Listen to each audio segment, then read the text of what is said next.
デバイスの修理が必要ですか？無料診断を提供しています。ご自宅まで集荷、配達いたします。電話や移動は不要です。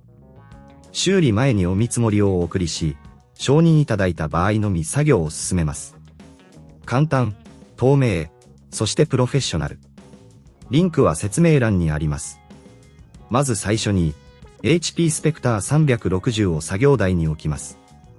必要な工具を準備します。これには、トルクスドライバー、プラスドライバー、ピンセット、そして静電気防止用のリストバンドが含まれます。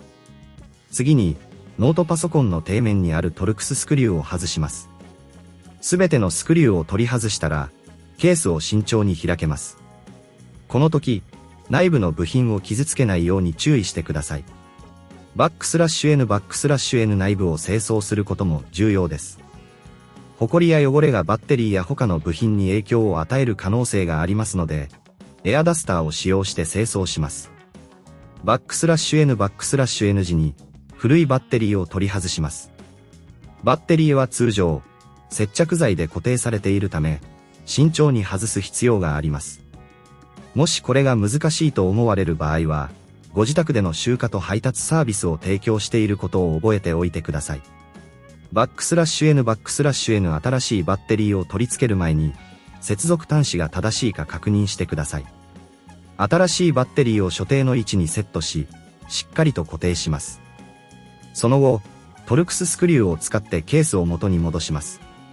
バックスラッシュ N 作業が完了したら、ノートパソコンを起動し、バッテリーが正しく認識されているか確認します。もし問題が発生した場合は、修理前の見積もり提供を行っているので、ぜひご利用ください。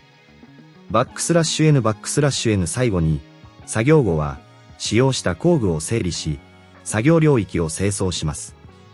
これで、HP スペクター360のバッテリー交換は完了です。次回の作業にも役立ててください。デバイスの修理が必要ですか？無料診断を提供しています。ご自宅まで集荷、配達いたします。電話や移動は不要です。修理前にお見積もりをお送りし、承認いただいた場合のみ作業を進めます。簡単、透明、そしてプロフェッショナル。リンクは説明欄にあります。